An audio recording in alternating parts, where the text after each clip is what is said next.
Today, we start at the very beginning, with the oldest layers of entheogenic or psychedelic plant use in North and South America, where sacred knowledge was inseparable from ecology, ritual, and the living landscape. From the earliest traces of visionary mushrooms, cacti, seeds, leaves, and vines, we begin to see entire spiritual worlds unfolding through ceremony, song, and lineage. Across the Americas, the entheogenic landscape is exceptionally rich, with the highest geographical diversity of plants with entheogenic properties in the world. In the ancient Americas, entheogenic practice emerged inside relational cosmologies that understood the world as animated, communicative, and layered with invisible powers. Plants were not inert materials waiting to be used. They were teachers, relatives, and mediators between human communities and the sacred order of reality.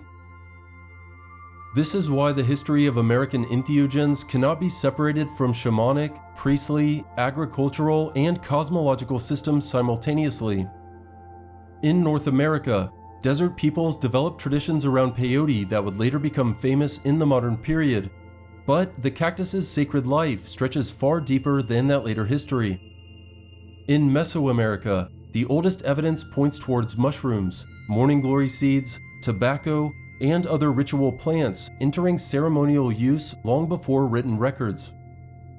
In South America, Coca, San Pedro cactus, yopo, vilca, ayahuasca, and numerous visionary admixtures shaped regional spiritualities across the Andes, Amazon, and adjacent lowlands. Archaeology, iconography, ethnobotany, and oral history together show that these were not marginal customs, but durable sacred technologies. They helped generate divination, healing, trance, initiation, fertility rites, and contact with ancestors or other than human beings. Across the hemisphere, people learned that vision could be cultivated through abstinence, fasting, pilgrimage, chant, drumming, smoke, breath, and ingestion. The result was a sophisticated entheogenic civilization, long before the word entheogen existed. Before we begin, I want to take a moment and thank our monthly members. You help to fuel the enlightening education that benefits many around the world. Your support enables S.E.E.K to continue creating content, providing a path for all spiritual seekers. Support us with a monthly membership on YouTube, Patreon, or Ko-Fi at Join S.E.E.K, or on Facebook at Join S.E.E.K1. Become a member and you will see your name in future videos. Thank you. One of the most striking features about this history is how early it began. In Mesoamerica, archaeological sites associated with the consumption of trichocereus mescaline-containing cactus, and ritual objects surrounding the ingestion of psilocybin or magic mushrooms, dates back thousands of years before the modern day. In the Guitarrero cave in Peru, archaeological evidence indicates that the San Pedro trichocereus cactus was intentionally gathered and used for ritualistic, psychoactive, and medicinal purposes. Dating to approximately 10,000 to 8,000 BCE, the find represents some of the oldest evidence of psychoactive plant use in South America. Excavations revealed a high concentration of trichocereus pollen inside the cave's oldest occupational layers. Because this type of heavy pollen does not naturally travel deep into caves via wind, its presence proves humans were carrying the plant inside. Actual fragments of the cactus stalks were found preserved alongside early domesticated cultivars like chilies, beans, and corn. The San Pedro cactus contains mescaline, a potent hallucinogenic alkaloid. Shamanic practitioners and early hunter-gatherers utilized the plant to induce altered states of awareness. These rituals were designed for spiritual divination, communicating with deities, and cosmic boundary crossing. This established a sacred tradition that heavily influenced later Andean civilizations. Also in Peru, excavations at Chavin del Huantar, dating back to 1200 BCE, yielded bone-snuffing tubes. Chemical and microscopic analyses of these tubes revealed residue from vilca beans, which contain DMT or dimethyltryptamine, as well as wild tobacco relatives. In Bolivia, a fox snout pouch from around 1000 CE contained multiple psychoactive compounds. Liquid chromatography tandem mass spectrometry confirmed the presence of at least 5 substances, including coca leaves, bufotenine, harmine, and DMT, revealing intricate botanical and pharmacological knowledge among early South American shamans. The Whitty Museum in San Antonio houses the oldest directly dated archaeological evidence of peyote use in North America. Radiocarbon testing and alkaloid analysis of prehistoric plant specimens from this collection confirmed ceremonial use of the cactus dating back roughly 5,700 years. The items in the collection are not intact peyote buttons, but rather an aggregate of ground peyote mixed with other plant matter, appearing to be manufactured effigies or ceremonial quids. They were presumably excavated in 1933 from Shumla Cave No. 5 in the lower Pecos or Rio Grande region of southwest Texas. In 2005, researchers performed advanced alkaloid extraction and chemical analysis on the ancient samples. The analysis yielded approximately 2% alkaloids and definitively identified mescaline as the major bioactive compound. This makes these Whitty Museum artifacts the oldest known plant drug to retain and yield a bioactive compound upon modern chemical testing, proving that ancient native North Americans recognized the psychotropic properties of peyote thousands of years ago. Dating to around 1000 BCE, excavations at the Pinwheel Cave in California yielded the first unambiguous archaeochemical data of psychedelic origin. Researchers found residues of datura or jimson weed trapped in grinding stones directly beneath a painted mural of a blooming datura flower. Ranging from 10 to 30 centimeters tall, the Guatemalan mushroom stones are small mushroom sculptures that depict human or animal faces. The earliest of these mysterious hallucinogenic mushroom-shaped artifacts date back to the pre-classic Maya period between 1000 BCE and 500 BCE. While they originated long before the height of the Maya Empire, they were heavily utilized in sacred mind-altering rituals by Mesoamerican cultures, including the later Mayans themselves. Their production spanned many centuries, seeing a resurgence in the late classic Maya period, from 600 to 900 CE. Primarily found in the Central Highlands and Pacific slopes, these carved stone sculptures provide tangible evidence of ritualistic and spiritual practices involving psychoactive mushrooms in Mesoamerica. The breathtaking murals of Tepantitla found in the ancient Mesoamerican city of Teotihuacan date to around 200 to 650 CE. While they were created by the Teotihuacanos, a distinct culture from the ancient Maya, they feature significant Maya artistic influences and shared pan-Mesoamerican symbols. The great goddess is portrayed with a large, branching plant growing from her head. Anthropologists identify these intertwined vines and flowers as Turbina corymbosa or morning glory, which contains lysergic acid amides or LSA similar to LSD, and was highly revered for its divinatory properties. Priest-like figures are shown around the deity, actively bearing what have been identified by researchers as psychoactive mushrooms. The lower sections of the mural depict figures swimming in rivers of life and engaging in joyful, hallucinogenic states of existence. These discoveries reveal that the ritual use of psychoactive plants and fungi stretches deep to the earliest archaeological records of the Americas. From these ancient foundations, we now turn to the civilizations of the Mayans and Aztecs, where these traditions became woven into sophisticated systems of religion, medicine, kingship, and sacred cosmology.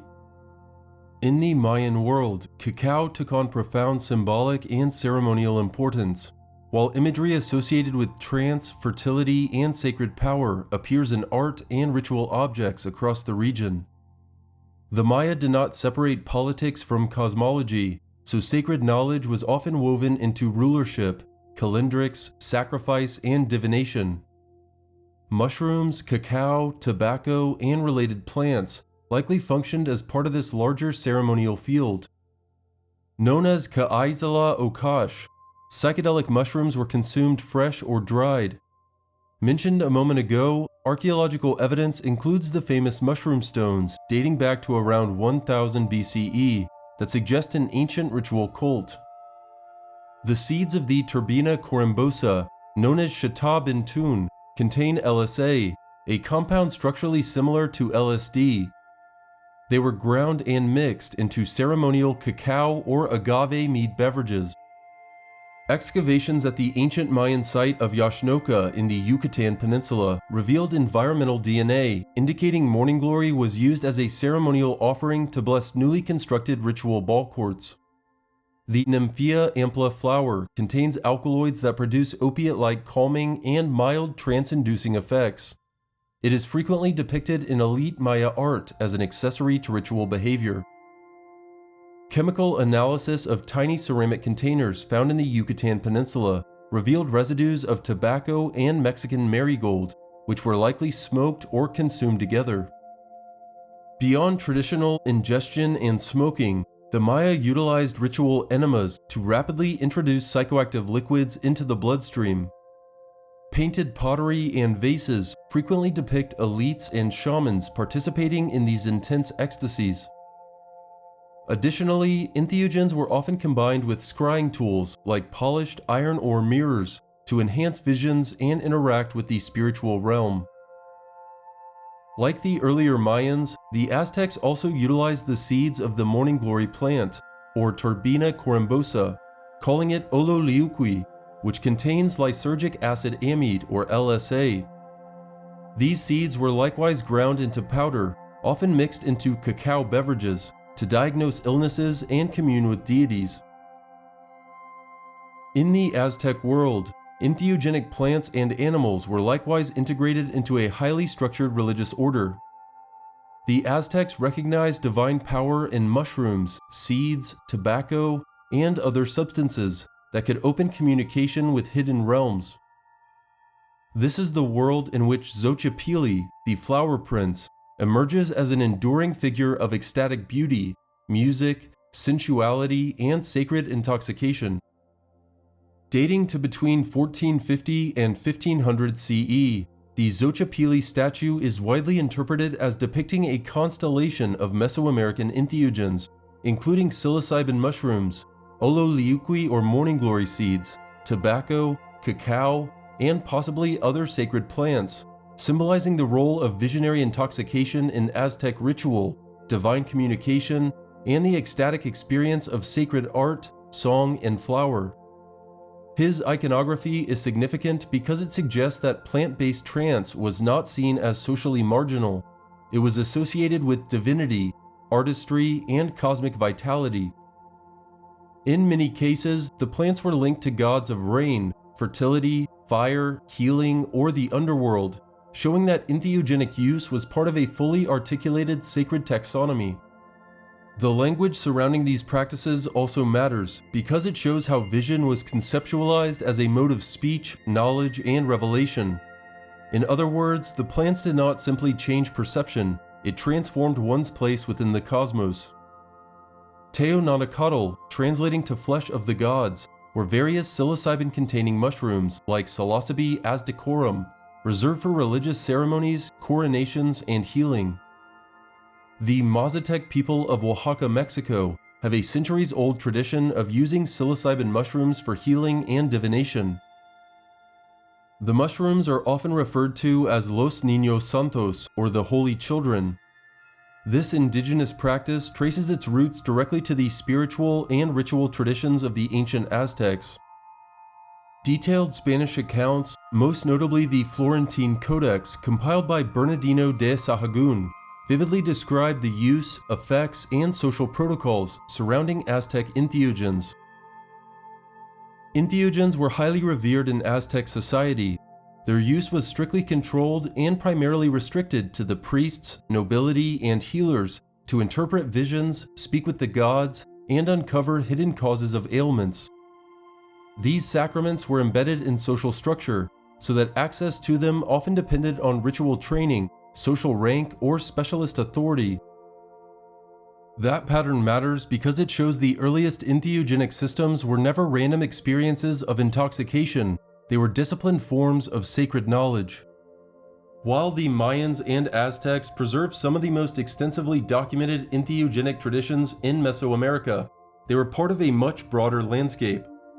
Beyond these cultures, other indigenous shamanic spiritual systems cultivated an equally rich diversity of visionary plants, incorporating them into healing, divination, initiation, and profound encounters with the sacred.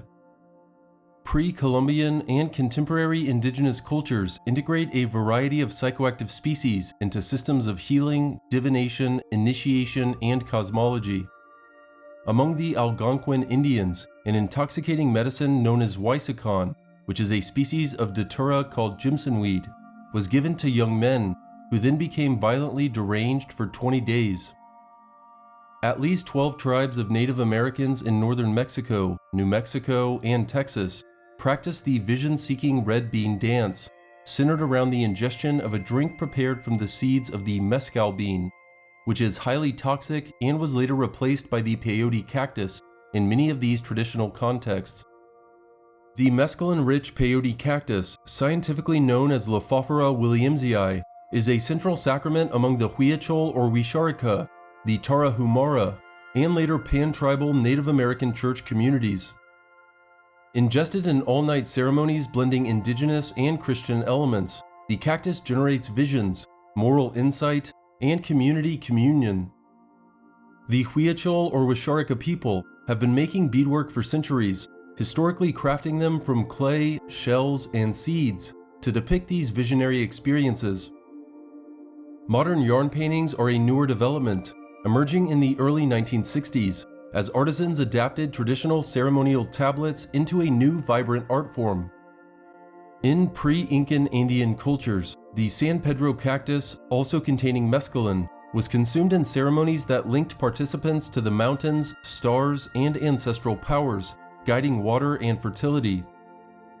In Mexico and the Southwest, both datura and salvia divinorum are used in divination, prophecy, and ritualistic curing.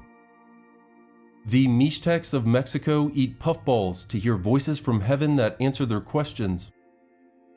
The Wayacas of Brazil and Venezuela snuff the powdered resin of the bark of a virola jungle tree, known as apina, through a reed, to ritualize death, induce a trance for diagnosing disease, and thank the spirits for victory in war. The Huitotos of Colombia eat the same powerful resin to, as they describe, talk with the little people. The Kamza people of Colombia ceremonially use Brugmansia cultivars for deep altered states and divination, alongside other regional psychoactive plants that inform diagnostic and healing rites. Peruvian medicine men drink simora to make themselves the owners of another's identity. Indians of eastern Brazil drink jurema to have glorious visions of the spirit world before going into battle with their enemies. These examples and more can be found in Richard Evan Schulte's 1976 book, Hallucinogenic Plants: A Golden Guide. Across the Americas, indigenous peoples preserved a vast diversity of visionary rites, shaped by distinct cosmologies, ecologies, and ritual lineages.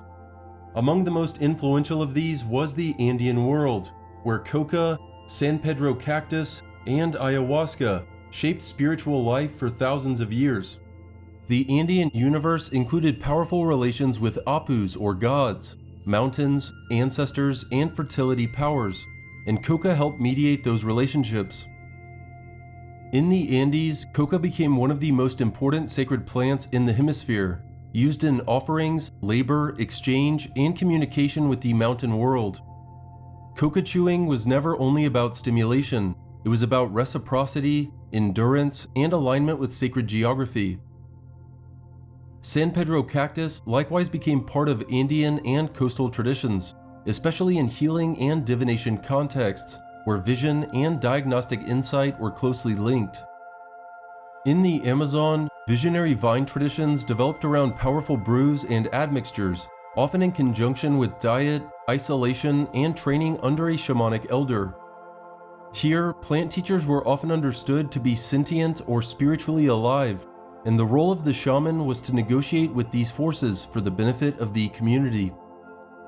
In the northwest and western Amazon, ayahuasca, combining Banisteriopsis caapi with DMT containing leaves like Psychotria viridis, is central to indigenous lineages from Shipibo-Canibo shamanism to syncretic churches such as Santo Daime and União do Vegetal, guiding learning and moral instruction through visions interpreted as messages from plant spirits, or a Christianized cosmic Christ. For between 1,000 and 3,000 years, geometric Shipibo art called Kane and shamanic Shipibo songs called Ikaros have conveyed these ayahuasca spiritual experiences in the material world. Yopo, vilca, and other snuff traditions also appear in parts of South America, showing the remarkable diversity of visionary technologies across the continent. These practices were not interchangeable. Each belonged to its own ecology, language, and ritual discipline.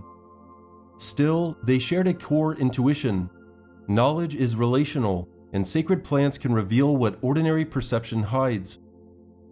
In the next phase of this story, entheogenic traditions entered the Age of Empires, where sacred plants became sites of suppression, adaptation, and survival. The colonial encounter did not erase these systems, but it did force them into new forms that were sometimes hidden, sometimes hybridized, but always resilient. When Europeans arrived in the Americas, they encountered well-developed entheogenic systems that were already embedded in religious authority, healing practice, and indigenous identity. To colonial officials, this was alarming because plant-based visions supported worldviews that competed with Christianity, imperial governance, and European categories of truth. As a result, missionaries and administrators often treated sacred mushrooms, peyote, coca, tobacco rites, and other practices as idolatry, sorcery, or demonic deception. Yet, the very intensity of their reaction reveals how serious these practices were. Colonizers understood that if they could control the ritual plants, they could also control the communities who used them. In many regions, suppression targeted not only the plants themselves, but the ceremonial specialists who knew how to use them. Healers, shamans, diviners, and ritual elders became targets of conversion campaigns and legal restrictions. But the archive of suppression is also a record of persistence. Colonial writing inadvertently preserved details about ceremonies the coloners wanted to erase, creating a historical residue of indigenous sacred life. To avoid violent persecution and cultural erasure, indigenous shamans and spiritual leaders adapted traditional cosmologies by blending them with colonizing religions. This syncretism allowed native peoples to preserve ancient healing practices, ceremonial knowledge, and cosmological bonds under the guise of imposed belief systems like Catholicism. That residue helps us reconstruct how deeply entheogenic knowledge was woven into the pre-colonial Americas. It also shows that these spiritual systems survived not as static relics, but as living practices able to endure under pressure. In Mesoamerica, mushroom ceremonies continued in hidden or semi-hidden forms, especially in rural and indigenous communities where colonial oversight was uneven. Mazatec veladas or vigils would later become famous, but they represent a much older ceremonial pattern in which mushrooms were approached through prayer, song, silence, and healing intent. The same applies to ololiuhqui and other visionary seeds, which remained associated with divination and diagnosis, even as official religion condemned them. Peyote survived in the north and northwest, especially among peoples whose desert ecologies preserved older sacramental relationships with the cactus. Tobacco also endured as a prayer medium across many regions, even as Europeans absorbed it into entirely different habits of consumption. In the Andes, coca retained sacred value despite colonial suspicion, because it was tied to labor, reciprocity, and mountain relations that could not easily be extinguished. Coca chewing, offerings, and libations continued to hold social and ceremonial meaning within indigenous life. In the Amazon, distance, terrain, and local autonomy allowed many shamanic systems to persist with comparatively less direct colonial interruption. There, plant teachers remained central to healing, soul recovery, protection, and communication with spirit beings. What emerges is a picture of continuity through concealment, where indigenous communities protected spiritual knowledge by adapting to new conditions without surrendering its core. The history of entheogenic plant use in the Americas becomes a story of contemporary revival, public controversy, legal struggles, and the reemergence of spiritual curiosity. The ancient plants did not disappear. Instead, they re-entered the modern age, carrying older cosmologies into new religious, scientific, and political contexts. By the late 19th and 20th centuries, the sacred plants of North and South America had become visible to a wider world, but visibility did not mean understanding. For many outsiders, peyote, mushrooms, coca, ayahuasca, tobacco, and cacao were reduced to pharmacology, exoticism, or anthropology, while the deeper ceremonial systems that sustained them were overlooked. Yet, indigenous communities kept insisting on the older truth. The plant is not merely a chemical object, but a relation, a teacher, and a bearer of law. That older truth became especially important as native and indigenous communities began defending their sacraments in the face of assimilationist policy.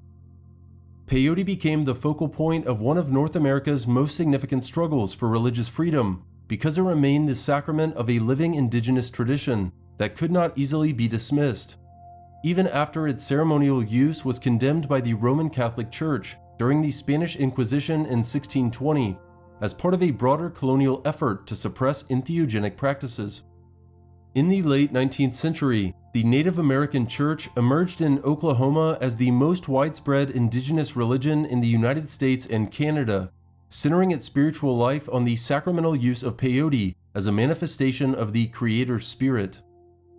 Its ceremonies preserved a distinctly native ceremonial core while incorporating Christian elements such as the teachings of Jesus and references to the Ten Commandments, expressing a moral path known as the Peyote Road or Peyote Way that emphasizes family devotion, brotherly love, and righteous living.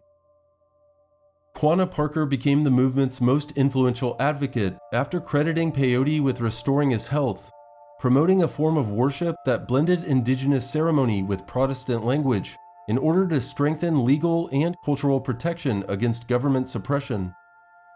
He popularized the half-moon style of the all-night peyote ceremony, conducted in a teepee around a sacred fire and earthen altar, and summarized this spiritual continuity by declaring, "The white man goes into his church and talks about Jesus, but the Indian goes into his teepee and talks to Jesus." Through his tireless defense of peyote as both a sacred sacrament and a source of healing, Parker helped lay the foundation for the formal incorporation of the Native American Church in Oklahoma in 1918, establishing one of the most enduring examples of protected entheogenic religious practice in modern history. The Huichol or Wixárika people of Mexico and the Native American Church share profound intersections through the ceremonial use of peyote, which the Huichol call hikuri. During the annual pilgrimage to Wirikuta, the sacred peyote desert, the Huichol incorporate Christian iconography alongside traditional deities. Despite this overlay, Pre-Columbian animism and the worship of nature remain the core focus of Huichol identity.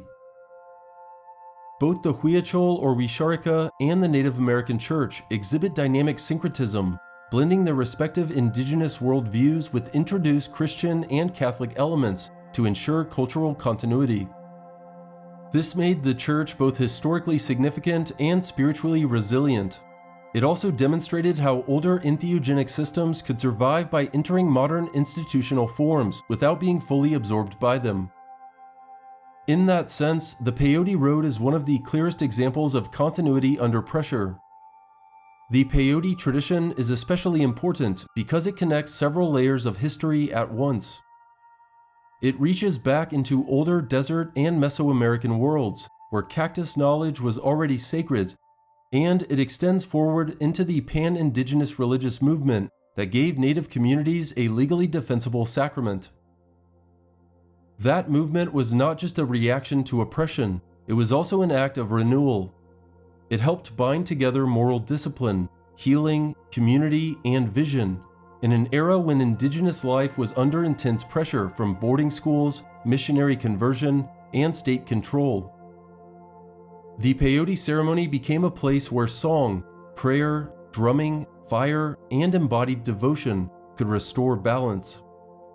The cactus was no longer treated by outsiders as a curiosity or menace, but by its practitioners as a sacrament with the power to heal both body and spirit. While peyote became the most visible symbol of indigenous religious freedom, it was part of a much broader sacramental landscape that stretched across the Americas. Further south, traditions centered on coca, cacao, and countless other visionary plants likewise flourished for centuries before colonial campaigns sought to suppress, transform, or appropriate their ceremonial roles. The colonial period also transformed sacred plants into commodities, and this shift changed the global history of entheogens. Tobacco became one of the great commercial crops of the early modern Atlantic economy, while its ritual significance was obscured by trade and habit. Cacao moved from indigenous ceremonial life into European luxury consumption, gaining prestige in new social settings but losing much of its original sacred matrix. Coca was incorporated into colonial labor systems because it helped sustain workers in harsh conditions, even as its religious significance was often minimized or misunderstood. These transformations show a recurring pattern. Empires often extract a plant's usefulness while denying the cosmology that made it sacred. The plant survives, but the world around it is narrowed. That is one of the most important lessons in the history of entheogenic suppression. Even when ritual use is attacked, the meanings embedded in the plants continue to circulate through memory, practice, and adaptation. In some cases, communities use colonial pressures to create new forms of syncretic ritual that preserved older meanings in altered forms. The history of the Americas is therefore not a simple story of loss. It is a story of strategic survival. The modern history also reflects a broader American pattern. Sacred plants often survive by becoming more explicitly religious when governments try to criminalize them. Similar dynamics appear in other spiritual systems, whether in Afro-diasporic religions, sacramental wine, or the defense of medicinal herbs in local healing systems. The American entheogenic story therefore belongs to the broader history of religious freedom and minority sovereignty. Despite centuries of colonization, forced assimilation, and religious suppression, many indigenous peoples preserved their sacred plant use by adapting to changing cultural and political realities. This resilience is evident in the mushroom rites of the S.E.E.K, where ancient practices survived through syncretism, while continuing to serve as living paths of healing, revelation, and spiritual continuity. In Mexico, psilocybin magic mushroom ceremonies came to world attention through S.E.E.K practice, especially in the 20th century. The S.E.E.K velada, a word meaning vigil, with its songs, prayers, and healing intention, became known beyond its original communities, especially through the figure of Maria Sabina. In May 1957, Life magazine published an article by ethnomycologist R. Gordon Wasson titled "Seeking the Magic Mushroom." It documented his experience partaking in a sacred Mazatec mushroom ritual led by healer Maria Sabina in Huautla de Jimenez, Mexico. The publication introduced psilocybin mushrooms to the Western world, sparking the 1960s psychedelic counterculture. However, the event deeply harmed Maria Sabina's life. The explosive influx of Westerners looking for spiritual experiences commercialized her sacred traditions. Because these ceremonies were commodified, local townspeople retaliated by imprisoning her, burning down her home, and ostracizing her from the community. The catastrophic impact of the article on her life is a well-documented example of cultural exploitation and biopiracy. Her life reveals both the beauty and the danger of outside fascination. On the one hand, she brought world attention to a tradition that had long been ignored by dominant institutions. On the other hand, the influx of outsiders threatened the integrity of the ceremony because sacred knowledge cannot simply be extracted like a specimen. It belongs to a wider relational world of language, lineage, and responsibility. Maria Sabina became internationally known, but her fame also exposed the deep vulnerability of indigenous sacred spiritual systems when they are taken up by outsiders. Her story reminds us that documentation can be both preservation and disruption. The same principle applies to other Mesoamerican practices involving ololiuhqui, tobacco, cacao, and ritual fasting. Their power lies not just in the plant, but in the ceremonial field around the plant. This is why the modern story of entheogens cannot be reduced to the rise of psychedelics in laboratories or counterculture scenes. The roots are much older, and the deepest meanings remain indigenous. In many cases, the modern fascination with the psychedelic experience obscured the fact that these traditions were already sophisticated systems of healing and revelation.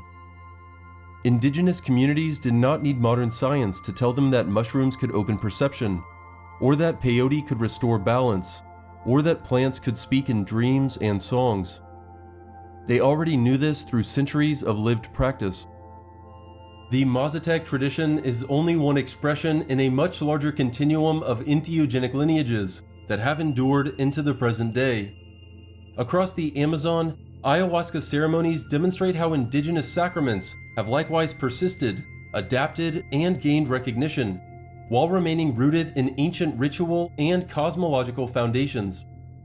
South American entheogenic spiritual systems began to attract increasing attention.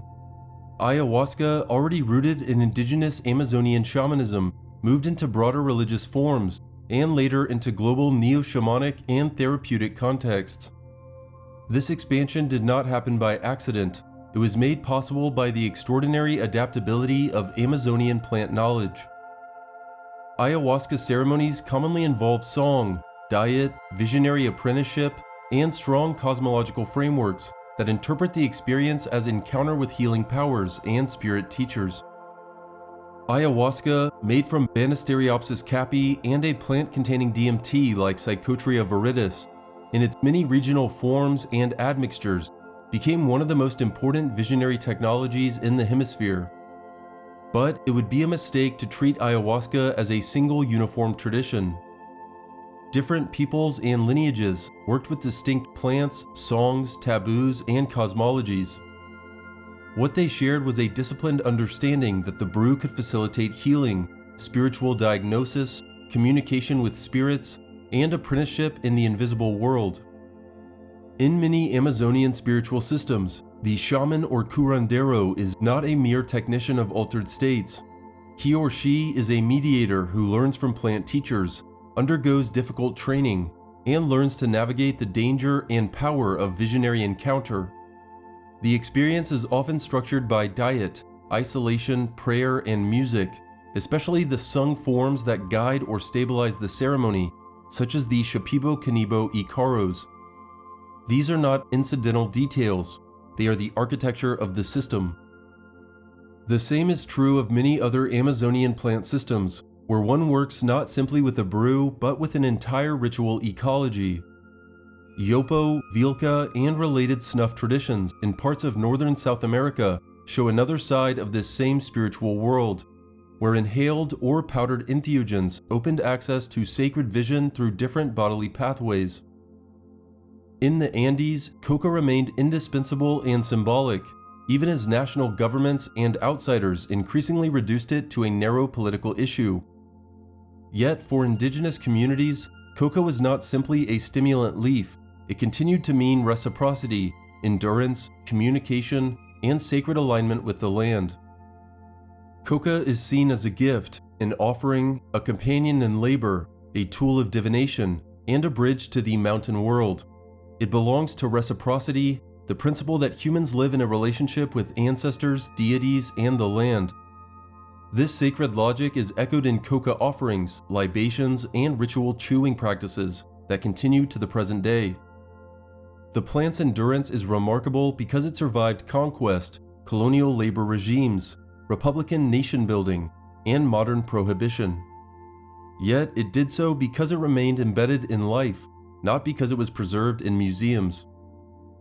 Alongside Coca, Andean systems involving San Pedro cactus, mountain ritual, and healing, continued to associate plant vision with sacred geography and cosmological order. Here again, the plant is not merely a substance, it is a means of alignment with the living world.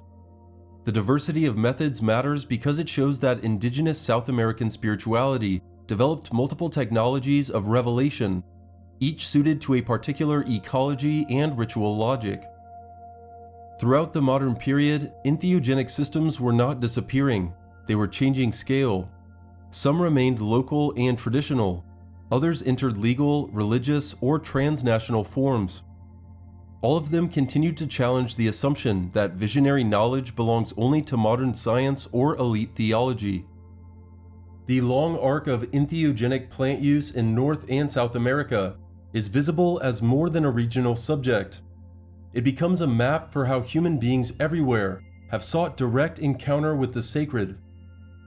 The deeper significance of these early entheogenic spiritual systems is that they laid the foundation for later esoteric systems. In many indigenous societies, the seeker had to be prepared through fasting, silence, song, sexual discipline, or pilgrimage before meeting the plant's power. That is an initiatory logic found in many world traditions, from mystery cults to monastic paths. But in the Americas, it was often rooted in a direct relationship with the plant itself.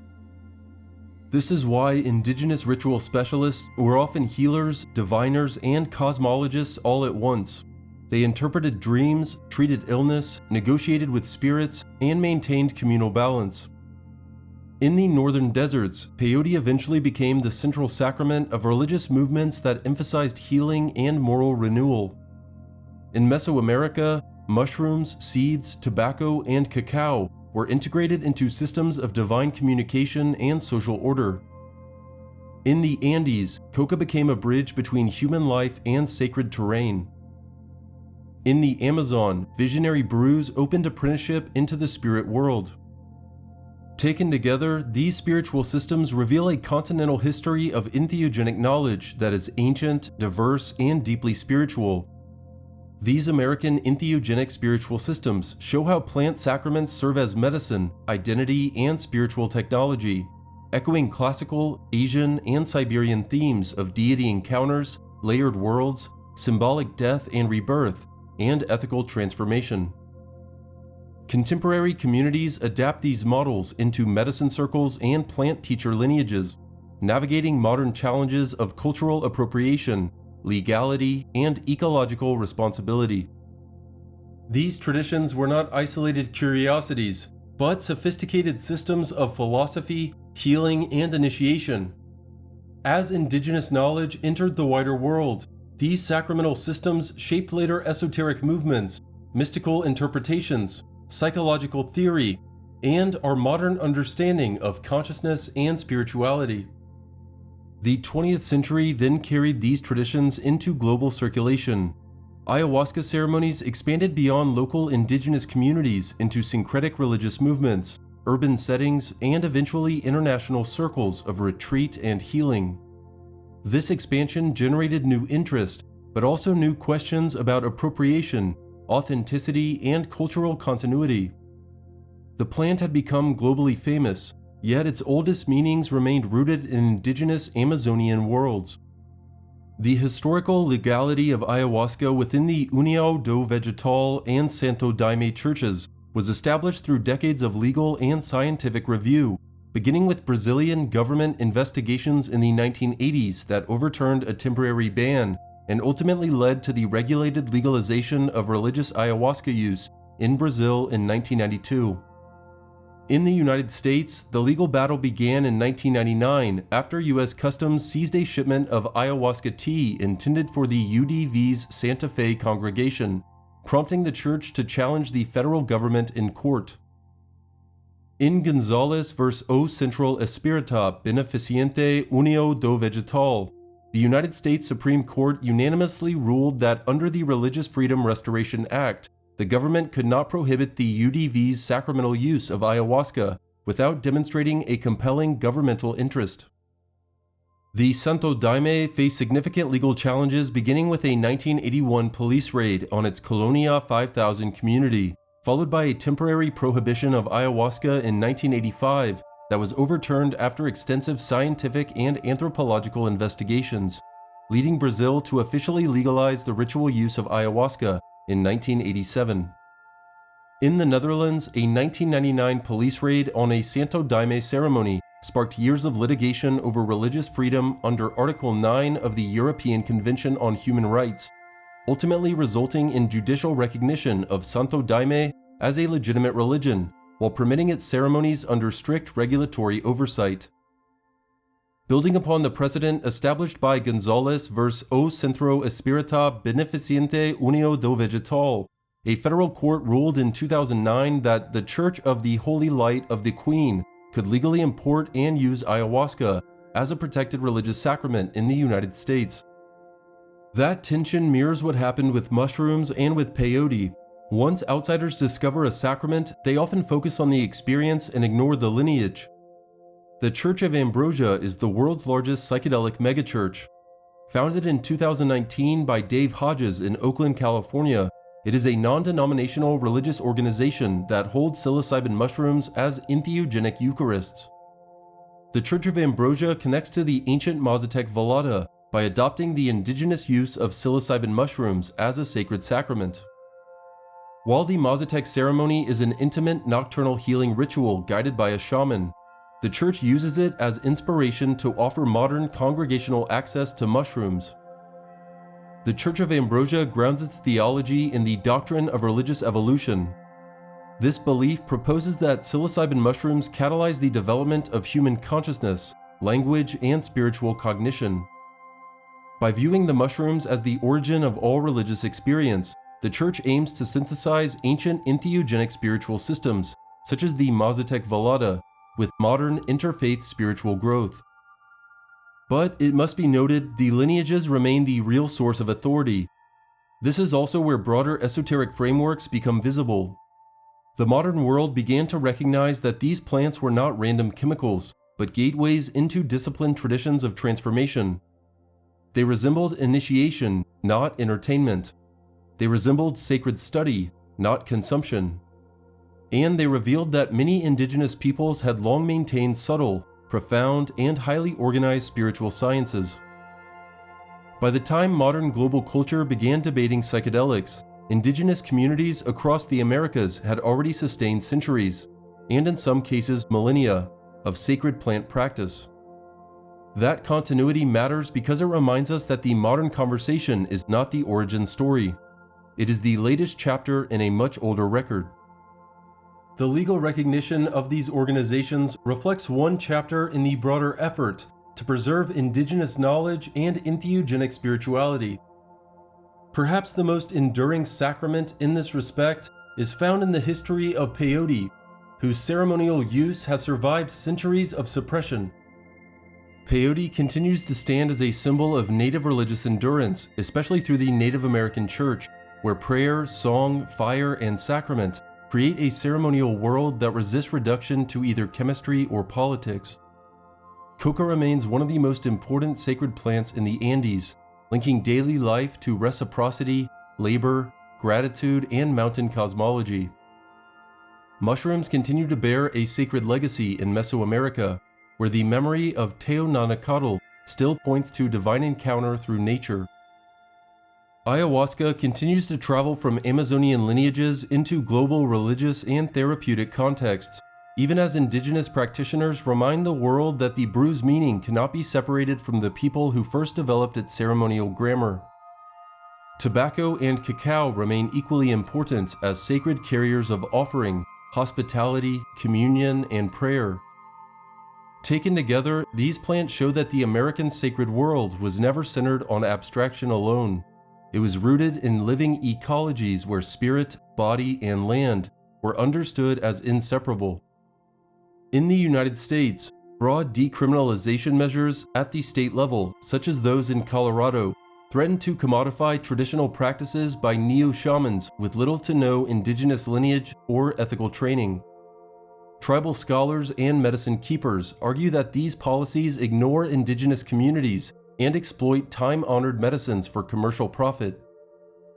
Emerging progressive frameworks such as Alaska's Natural Medicine Act are attempting to address this by mandating traditional use councils composed of indigenous representatives, aiming to certify legitimate practitioners and protect traditional knowledge.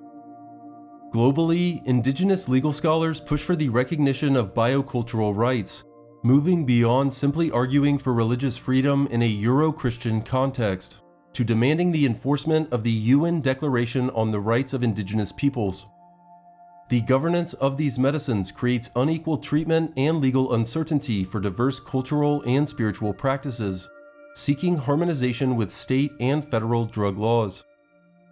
The struggle for legal recognition ultimately points toward a deeper question than legality alone. Across indigenous systems, entheogens are viewed as sacred sacraments, rather than a means for casual or recreational intoxication. The broader esoteric significance of this story is that American entheogenic spiritual systems demonstrate a mode of sacred knowledge based on relationship rather than dogma. The word esoteric comes from the Greek esoterikos and means inner, as in the knowledge reserved for the inner circle. In many world religions, esotericism involves hidden knowledge, initiation, symbolic language, and discipline transformation. The word entheogen likewise comes from Greek roots and means generating awareness of the divine within, referring to visionary plant sacraments across global spiritual history. The indigenous plant lineages of the Americas embody all of these, but they do so through ecological intimacy and ceremonial responsibility. The plant is hidden until the correct rite reveals it. The initiate is prepared through fasting, taboo, song, and guidance.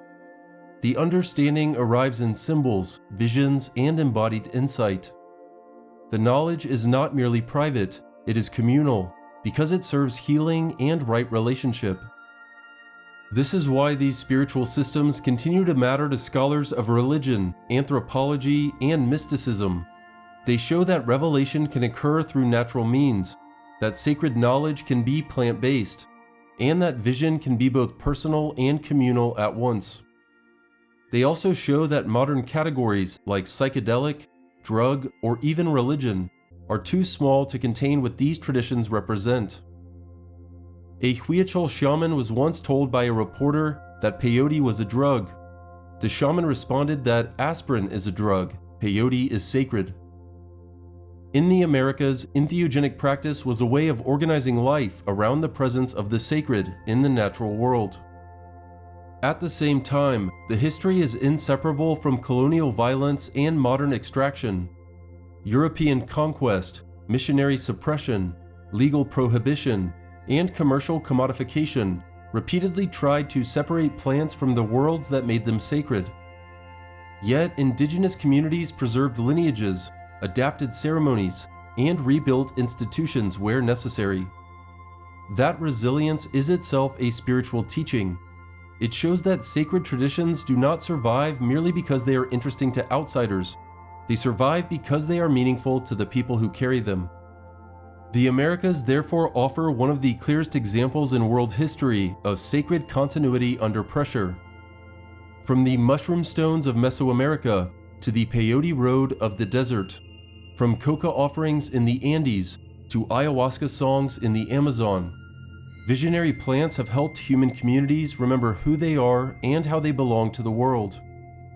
This is not only the history of substances, it is the history of cosmology, survival, and sacred transformation. And it is the foundation for understanding why these traditions continue to inspire awe, debate, and reverence in the modern age. In our next video, join us as we explore how similar themes appear in the symbolic language of scripture, ritual, and sacrament within Abrahamic traditions. We will follow the clues where plant symbolism, sacred consumption, and visionary experience may have been concealed in plain sight within the visions of Ezekiel, Jacob, Moses, the Christian Eucharist, Sufi wine, and layers of anointing oils, incense, and botanical symbolism, as seen in the mysterious fruit in the book of Genesis, and the acacia found in the Ark of the Covenant, the tabernacle in the wilderness, and beyond.